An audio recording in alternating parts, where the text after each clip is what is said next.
Our first guest tonight is a Grammy-nominated musician. Please welcome back to the show, Post Malone. How are you, Post?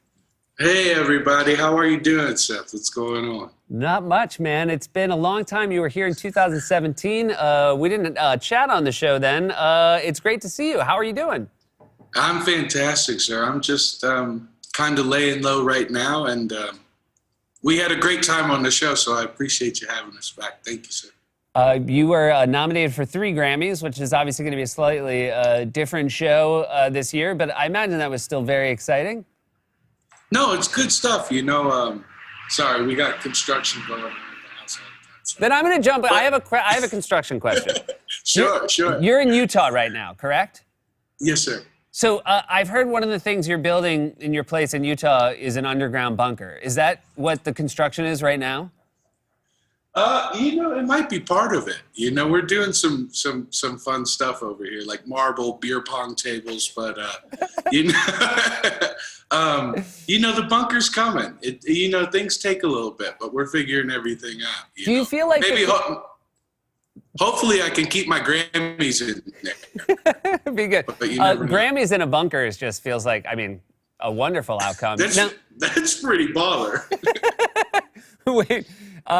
Hey, do the construction guys, are they aware? Because I would imagine a Utah construction company would not expect that they would end up working on Post Malone's home.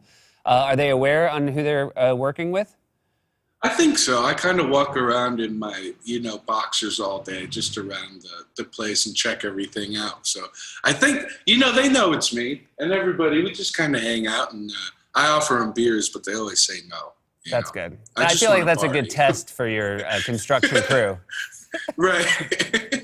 It's not a test. I just want to have fun, you know. And you are enjoying, I have certainly read that you're enjoying your time in Utah. Yes, sir, very much. You know, LA was just a lot, you know, especially working on music. And in LA, there's always something to do.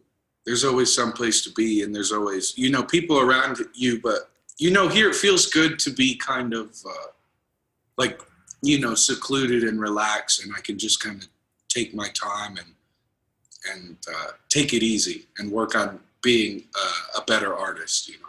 That would definitely strike me as one of the appeals, but again, I read something that made me very jealous because I heard you were maybe going to build a bunk room that could house 30 of your friends. I was jealous because I don't have 30 friends. Is there really? I wish I didn't have 30 friends. Is there a world when you're gonna have 30 friends visit you at once? No, but you know, whenever you know, things go down, if they go down, you never know who you're gonna have show up at your front door, and then you'll be like, oh well, I don't have a place for you to stay. But you know. Better safe than sorry, I guess. Get everybody a bunk or a sleeping bag or something like that, you know?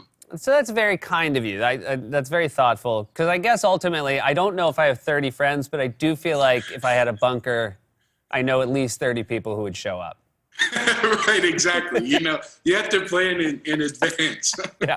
Certainly if there's an apocalypse, you don't want to be in that awkward situation of, you know, saying, you know, we really haven't talked that much in the last 10 years.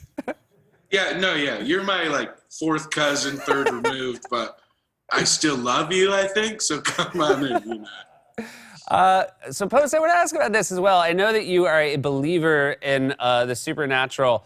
It's not that I'm not. I just have never encountered anything that has made me a skeptic. But are you someone who, I know you were on Ghost Hunters, and was that an experience that made you, is your belief in ghosts stronger after doing that? Yeah, I think, you know, after going on, you know, going hunting with Zach and everything and all that stuff, and we stayed at his museum in Vegas. I love you, Zach. Text me. And so Zach gets a spot in the bunk room? Is that what I'm hearing? Yeah, Zach Bagans is definitely in here, because if we need to fight off any demons or anything after the apocalypse, there's going to be a whole bunch of them running around. So, but you know, it's weird because after we opened up this creepy Dybbuk box, I got in a car accident. I got in almost had a plane wreck. My house got broken into, all that type of stuff. But it was just within a month's time. It was really, really odd stuff.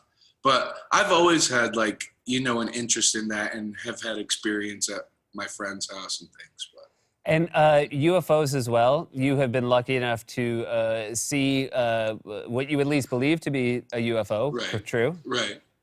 Yeah, hell yeah. And especially here in Utah, things are creepy if you look up into the sky. Sometimes I just go out at like 4 a.m. with my night vision goggles and just look up at the sky and see if we can see anything. Do you have any neighbors who can see you? It's weird. Whenever I moved here, there was one house across the street, but now I was talking to a builder the other day, and now they're building 40 houses over there. So my backup plan is in effect immediately. The real estate agents saying like these houses are great. They have a view of Post Malone's place. Right. They have no idea what I get up to over here. So. They're like, don't be at night. There's a man will wander out with his night vision goggles. Don't overreact to that. They don't know that I'm watching them.